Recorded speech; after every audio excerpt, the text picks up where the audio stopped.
ಅಣ್ಣ ಓಕೆ ಅಣ್ಣ ಸರಿ ಸರ್.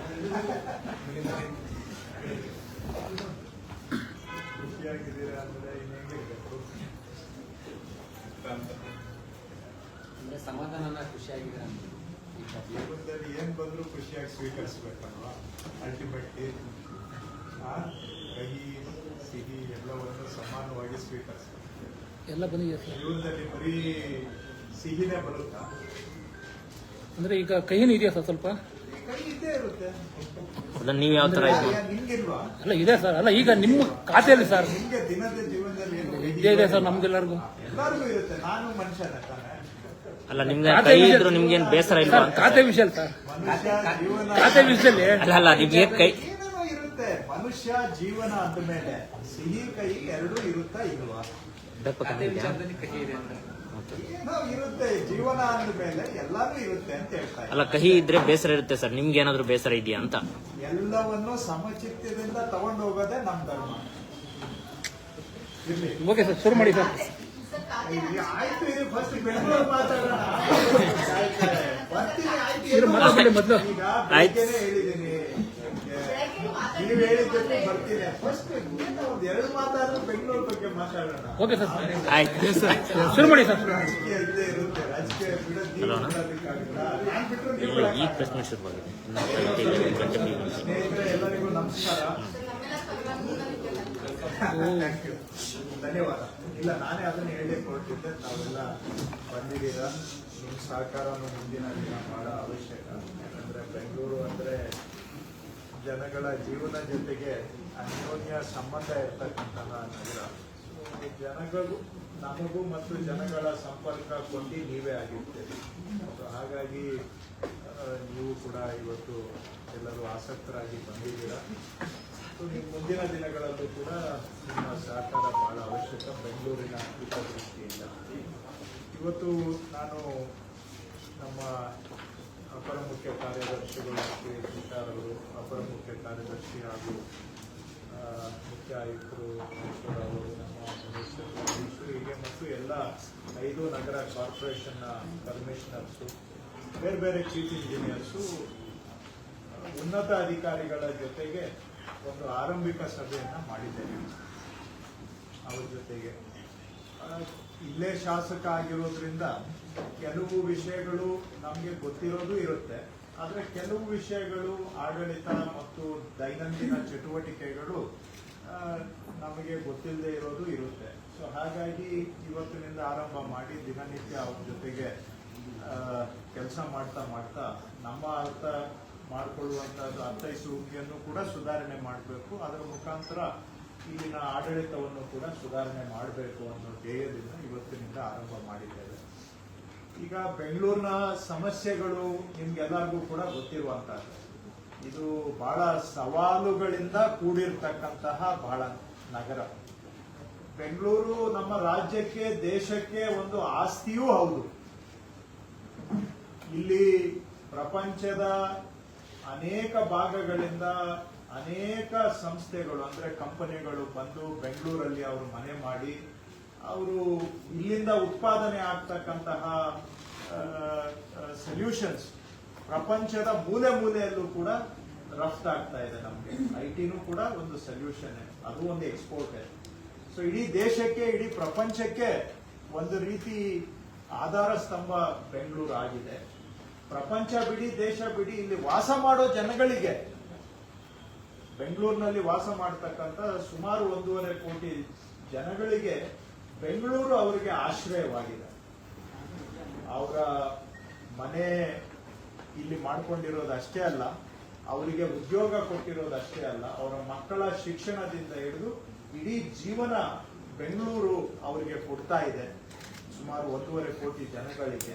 ಸೊ ನಮಗೆ ಮುಖ್ಯ ಬೆಂಗಳೂರಿನಲ್ಲಿ ಏನು ಉತ್ಪಾದನೆ ಆಗುತ್ತೆ, ಇಲ್ಲಿಂದ ಎಷ್ಟು ದೇಶಕ್ಕೆ ರಫ್ತು ಹೋಗುತ್ತೆ, ಬೇರೆ ದೇಶದಿಂದ ಇಲ್ಲಿಗೆ ಎಷ್ಟು ಕಂಪನಿಗಳು ಬರ್ತಾ ಇದ್ದಾವೆ, ಎಷ್ಟು ಆದಾಯ ಬರ್ತಾ ಇದೆ ಅನ್ನೋದಕ್ಕಿಂತ ಮುಖ್ಯ ಇಲ್ಲಿ ವಾಸ ಮಾಡ್ತಕ್ಕಂಥ 1.5 ಕೋಟಿ ಜನ ನಮಗೆ ಮುಖ್ಯ. ಸೊ ನಮ್ಮ ಮೊದಲ ಆದ್ಯತೆ ಇಲ್ಲಿ ಬೆಂಗಳೂರಿನಲ್ಲಿ ವಾಸ ಮಾಡ್ತಕ್ಕಂಥ ಜನಗಳ ಜೀವನ ಗುಣಮಟ್ಟ ಸುಧಾರಣೆ ಆಗಬೇಕು. ಸಿಂಪಲ್ ಆಗಿ ತಮಗೆ ಒಂದು ವಾಕ್ಯದಲ್ಲಿ ಹೇಳೋದಾದ್ರೆ ರಿಪೀಟ್ ಮಾಡ್ತೇನೆ. ಬೆಂಗಳೂರಿನಲ್ಲಿ ವಾಸ ಮಾಡತಕ್ಕಂಥ 1.5 ಕೋಟಿ ಜನಗಳ ದೈನಂದಿನ ಜೀವನ ಸುಧಾರಣೆ ಆಗಬೇಕು. ಸುಧಾರಣೆ ಆಗಬೇಕು ಅಂದ್ರೆ ಸಮಸ್ಯೆಗಳು 4-6 ಇದಾವೆ. ಇಲ್ಲಿ ರಸ್ತೆ ಸಮಸ್ಯೆ ಇದೆ, ಟ್ರಾಫಿಕ್ ಸಮಸ್ಯೆ ಇದೆ, ಗಾರ್ಬೇಜ್ದು ಅಥವಾ ಬೆಂಗಳೂರಿನ ಸೌಂದರ್ಯ, ಸ್ವಚ್ಛತೆ, ಹೀಗೆ ಮಳೆ ನೀರು, ಮತ್ತೊಂದು ಮಗದೊಂದು ಸಮಸ್ಯೆಗಳು ಇದಾವೆ. ಸೊ ಈ ಸಮಸ್ಯೆಗಳನ್ನ ಪರಿಹಾರ ಮಾಡಬೇಕು ಅಂತಾನೆ ಹಿಂದೆ ಇದ್ದಂತ ಒಂದೇ ಒಂದು BBMP ಅಂತ ಇದ್ರೆ 1.5 ಕೋಟಿ ಜನಸಂಖ್ಯೆ ವಾಸ ಮಾಡ್ತಕ್ಕಂತ ಪ್ರದೇಶ ಯಾರು ಒಬ್ಬರು ಕಮಿಷನರೇಟ್ ಕಡೆಯಿಂದ ಸಾಲ್ವ್ ಮಾಡೋದಕ್ಕೆ ಪರಿಹಾರ ಮಾಡೋದಕ್ಕೆ ಆಗುದಿಲ್ಲ ಅಂತೇಳಿ ಒಂದು GBA ಸೂಪರ್ ಸ್ಟ್ರಕ್ಚರ್ ಅನ್ನ ಕ್ರಿಯೇಟ್ ಮಾಡಿ 5 ಕಮಿಷನರೇಟ್ಗಳನ್ನ ಮಾಡಿ ಇದು ಒಂದು ನನ್ನ ಪ್ರಕಾರ ಬೆಂಗಳೂರಿನ ಸಮಸ್ಯೆಗಳನ್ನ ಪರಿಹಾರ ಮಾಡಲಿಕ್ಕೆ ಒಂದು ಮೂಲಭೂತ ಪರಿಹಾರ, ಇದು ಸೊಲ್ಯೂಷನ್.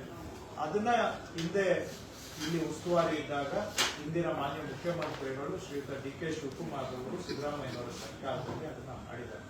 ಅಲ್ಲಿಂದ ಇಟ್ಕೊಂಡು ಬೆಂಗಳೂರಿನ ಟ್ರಾಫಿಕ್ ಪ್ರಾಬ್ಲಮ್ ಸಾಲ್ವ್ ಮಾಡೋದಕ್ಕೆ ಟನಲ್ ಆಗ್ಬೋದು, ಎಲಿವೇಟೆಡ್ ರೋಡ್ಸ್ ಆಗ್ಬೋದು, ಅವುಗಳಿಗೂ ಕೂಡ ಪರಿಹಾರವನ್ನ ರೂಪಿಸಿ ಅನುಷ್ಠಾನದ ಹಂತಕ್ಕೆ ಮಾನ್ಯ ಶಿವಕುಮಾರ್ ಅವರು ಸಿದ್ದರಾಮಯ್ಯನವರು ತಗೊಂಡು ಬಂದಿದ್ದಾರೆ. ಹಾಗೇನೆ ಖಾತಾ ಬೆಂಗಳೂರಿನಲ್ಲಿ ಇದ್ದಂತಹ ಅಸ್ಪಷ್ಟ ಖಾತಾ ಸಮಸ್ಯೆಯನ್ನ ಪರಿಹಾರ ಮಾಡಲಿಕ್ಕೆ ಈ ಖಾತಾ ತಗೊಂಡು ಬಂದು ಅದಕ್ಕೂ ಕೂಡ ಒಂದು ಇಡೀ ದೇಶದಲ್ಲೇ ಅತ್ಯುತ್ತಮವಾದಂತಹ ಖಾತೆಗಳ ನಿರ್ವಹಣೆ ಅಂದ್ರೆ ಆಸ್ತಿಗಳ ಮಾಲೀಕತ್ವ ನಿರ್ವಹಣಾ ವ್ಯವಸ್ಥೆ, ಪ್ರಾಪರ್ಟಿ ಮ್ಯಾನೇಜ್ಮೆಂಟ್ ಸಿಸ್ಟಮ್ ಅನ್ನು ಬೆಂಗಳೂರಲ್ಲಿ ಇಂಟ್ರೊಡ್ಯೂಸ್ ಮಾಡಿದ್ದಾರೆ. ಸೊ ಈ ರೀತಿಯಾಗಿ ಲಾಂಗ್ ಟರ್ಮ್ಗೆ ಏನೆಲ್ಲ ಸೊಲ್ಯೂಷನ್ಸ್ ಬೇಕು ಅದನ್ನ ಅವರು ಒಂದು ಹಂತಕ್ಕೆ ತಗೊಂಡು ಬಂದಿದ್ದಾರೆ ಕಳೆದ 3 ವರ್ಷಗಳ ಸತತ ಪ್ರಯತ್ನದಿಂದ. ಸೊ ಅದನ್ನ ಮುಂದುವರಿಸೋದು ಒಂದು ಕಡೆಗೆ ಆದ್ರೆ, ಇನ್ನೊಂದು ಕಡೆ ಜನಗಳ ದಿನನಿತ್ಯದ ಸಮಸ್ಯೆಗಳನ್ನ ಪರಿಹಾರ ಮಾಡೋದು ಕೂಡ ನಾವು ಹೆಚ್ಚಿನ ಆದ್ಯತೆಯನ್ನು ಅದ್ರ ಕಡೆಗೆ ಕೊಡಬೇಕಾಗುತ್ತೆ. ಸೊ ನಾನು ಎಲ್ಲ ಅಧಿಕಾರಿಗಳಿಗೆ ಅದನ್ನೇ ಹೇಳಿದ್ದೇನೆ, ಡೇ ಟು ಡೇ ಪ್ರಾಬ್ಲಮ್ಸ್ ಜನಗಳದ್ದು ಏನಿದೆ ಅದನ್ನ ನಾವು ಪ್ರಯಾರಿಟಿ ಆಗಿ ತಗೋಬೇಕಾದ್ರೆ ಅದನ್ನ ಸಾಲ್ವ್ ಮಾಡ್ಬೇಕಾದ್ರೆ ಇಲ್ಲಿ ಸಿಸ್ಟಮ್ಸ್ ಇದಾವೆ. 5 ಜನ ಕಮಿಷನರ್ಸ್ ಇದ್ದಾರೆ, ಸುಮಾರು 18-20 ಜನ IAS ಆಫೀಸರ್ಸ್ ಇದ್ದಾರೆ ಬೆಂಗಳೂರಲ್ಲಿ ಕೆಲಸ ಮಾಡ್ತಕ್ಕಂಥವ್ರು, ಮತ್ತೆ ಇಂಜಿನಿಯರ್ಸ್ ಇದ್ದಾರೆ. ಸ್ವಲ್ಪ ಶಾರ್ಟೇಜ್ ಇರಬಹುದು, ಇಲ್ಲ ಅಂತ ನಾನು ಹೇಳೋದಿಲ್ಲ. ಆದ್ರೆ ಇರೋ ಸಿಸ್ಟಮ್ ಸರಿಯಾಗಿ ಕೆಲಸ ಮಾಡಿದ್ರೆ ಕೆಲವು ಸಮಸ್ಯೆಗಳನ್ನಾದ್ರೂ ನಾವು ಪರಿಹಾರ ಮಾಡಬಹುದು. ಸೊ ಅದನ್ನ ನಾವು ಆಡಳಿತದಲ್ಲಿ ಚುರುಕು ಮೂಡಿಸಿ ಆಡಳಿತದಲ್ಲಿ ಸುಧಾರಣೆ ಮಾಡಿ ಜನಗಳ ದಿನನಿತ್ಯದ ಜೀವನ ಗುಣಮಟ್ಟ ಸುಧಾರಣೆ ಮಾಡಬೇಕು. ಇದು ಸಿಂಪಲ್ ಆಗಿ ಸರಳವಾಗಿ ನಮ್ಮ ಆದ್ಯತೆ ಅನ್ನುವಂಥದ್ದು ನಾನು ತಮ್ಮ ಜೊತೆಗೆ ಹಂಚಿಕೊಳ್ಳಲಿಕ್ಕೆ.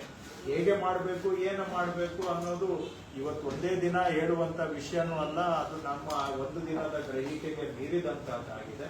ಬಟ್ ಖಂಡಿತವಾಗಿ ಅದನ್ನ ನಾವು ಆದ್ಯತೆಯಾಗಿ ತಗೊಂಡು ಬೆಂಗಳೂರಿನಲ್ಲಿ ವಾಸ ಮಾಡತಕ್ಕಂತ ಜನ ಅವರಿಗೆ ಬರೀ ಫಿಸಿಕಲ್ ಇನ್ಫ್ರಾಸ್ಟ್ರಕ್ಚರ್ ಅಷ್ಟೇ ಅಲ್ಲ. ಫಿಸಿಕಲ್ ಇನ್ಫ್ರಾಸ್ಟ್ರಕ್ಚರ್ ಅಂದ್ರೆ ರೋಡು, ನೀರು, ಡ್ರೈನು ಇವೆಲ್ಲ ಬರ್ತವೆ. ಅದರ ಜೊತೆಗೆ ಕ್ವಾಲಿಟಿ ಆಫ್ ಲೈಫ್, ಜೀವನದ ಗುಣಮಟ್ಟ ಬೇರೆ ಅಂಶಗಳ ಮೇಲೇನೂ ಅವಲಂಬಿತವಾಗಿರ್ತದೆ. ಇಲ್ಲಿ ಸಾಂಸ್ಕೃತಿಕವಾಗಿ ಸಂಪದ್ಭರಿತವಾದಂತಹ ವಾತಾವರಣ ಇರಬೇಕು. ಜೀವನ ಒಳ್ಳೆ ಚೆನ್ನಾಗಿ ಮಾಡಬೇಕು ಅಂತ ಹೇಳಿದ್ರೆ ಸೋಷಿಯಲಿ, ಕಲ್ಚರಲಿ, ಆರ್ಟಿಸ್ಟಿಕಲಿ, ಸ್ಪೋರ್ಟ್ಸ್, ಪ್ರತಿಯೊಂದು ಆಕ್ಟಿವಿಟಿ ವೈಬ್ರೆಂಟ್ ಇದ್ರೇನೆ ಕ್ವಾಲಿಟಿ ಆಫ್ ಲೈಫ್ ಸುಧಾರಣೆ ಆಗ್ಲಿಕ್ಕೆ ಸಾಧ್ಯ. ಸೊ ಆ ತರಹ ಒಂದು 360 ಡಿಗ್ರಿ ಆಂಗಲ್ ಅನ್ನ ಇಟ್ಕೊಂಡು ಜನಗಳ ಜೀವನ ಸುಧಾರಣೆ ಮಾಡೋದ್ರ ಕಡೆಗೆ ನಾವು ಹೆಚ್ಚಿನ ಪ್ರಯತ್ನವನ್ನ ಮಾಡ್ತೇವೆ. ಸೊ ಆ ಒಂದು ಉದ್ದೇಶದಿಂದ ಈ ಜವಾಬ್ದಾರಿಯನ್ನ ಸರ್ಕಾರ ಎಲ್ಲರ ಸಹಕಾರದಿಂದ ನನಗೆ ವಹಿಸಿದ್ದಾರೆ.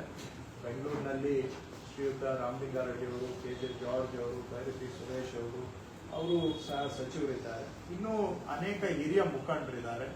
ಮತ್ತು ಎಲ್ಲದಕ್ಕಿಂತ ಹೆಚ್ಚಾಗಿ ಮುಖ್ಯಮಂತ್ರಿಗಳು ಮಾನ್ಯ ಶ್ರೀಯುತ DK ಶಿವಕುಮಾರ್ ಅವರು ಬೆಂಗಳೂರಿಗೆ ಅವ್ರದೇ ಆದಂತಹ ಒಂದು ಕಲ್ಪನೆಯನ್ನ ಇಟ್ಕೊಂಡಿದ್ದಾರೆ. ಸೊ ಈ ಕಲ್ಪನೆ ಇಟ್ಕೊಂಡು ನಾವು ಎಲ್ಲರ ಸಹಕಾರ, ಅದು ಆಡಳಿತ ಪಕ್ಷ ಇರ್ಬೋದು, ವಿರೋಧ ಪಕ್ಷನೂ ಕೂಡ, ಅವರು ಅಷ್ಟೇ ಮುಖ್ಯ. ಬ್ಯಾಂಗ್ಳೂರು ಎಲ್ಲರಿಗೂ ಸೇರಿದ್ದು, ಯಾವ ಪಾರ್ಟಿಗೂ ಸೇರಿದ್ದಲ್ಲ. ಬ್ಯಾಂಗ್ಳೂರು ಎಂತಹ ನಮ್ಮ ಆಸ್ತಿ ಅಂತ ಹೇಳಿದ್ರೆ ಇದನ್ನ ರಾಜಕೀಯ ಒಂದು ಕ್ಷಣ ಬದಿಗಿಟ್ಟು ನಾವೆಲ್ಲರೂ ಕೂಡ ಬೆಂಗಳೂರಿನ ಅಭಿವೃದ್ಧಿಗೆ ಜೊತೆಗೂಡಿ ಪಣ ತೊಟ್ಟು ಕೆಲಸ ಮಾಡಬೇಕಾದಂತಹ ಅವಶ್ಯಕತೆ ಇದೆ ಬೆಂಗಳೂರಿನಲ್ಲಿ. ಯಾಕಂದ್ರೆ ಬೆಂಗಳೂರು ಚೆನ್ನಾಗಿದ್ರೆ ನಾವೆಲ್ಲರೂ ಚೆನ್ನಾಗಿರ್ತೀವಿ. ರಾಜಕೀಯ ಇದೇ ಇರುತ್ತೆ, ನಾವಿಲ್ಲ ಅಂತ ಹೇಳೋದಿಲ್ಲ. ರಾಜಕೀಯನ ಹೊರತುಪಡಿಸಿನೂ ಕೂಡ ಬೆಂಗಳೂರಿನ ಅಭಿವೃದ್ಧಿಗೆ ನಾವು ಒಂದುಗೂಡಿ ಕೆಲಸ ಮಾಡಬೇಕಾಗುತ್ತೆ. ಆ ದೃಷ್ಟಿಯಿಂದ ನಾನು ಎಲ್ಲ ಹಿರಿಯರಿದ್ದಾರೆ ಮತ್ತು ವಿರೋಧ ಪಕ್ಷದವರಿದ್ದಾರೆ, ಅವರು ಶಾಸಕರಿರ್ಬೋದು, ಸಂಸದರಿರ್ಬೋದು, ಅವರೆಲ್ಲರದು ಕೂಡ ಸಹಕಾರ ಬಹಳ ಅವಶ್ಯಕ. ಸೊ ಸಿದ್ದರಾಮಯ್ಯನವರು ಕೂಡ ಮುಖ್ಯಮಂತ್ರಿಗಳಾಗಿದ್ದಾಗ ಸಾಕಷ್ಟು ಬೆಂಗಳೂರಿಗೆ ಅವರ ಆದ್ಯತೆಯನ್ನು ಕೊಟ್ಟಿದ್ದಾರೆ.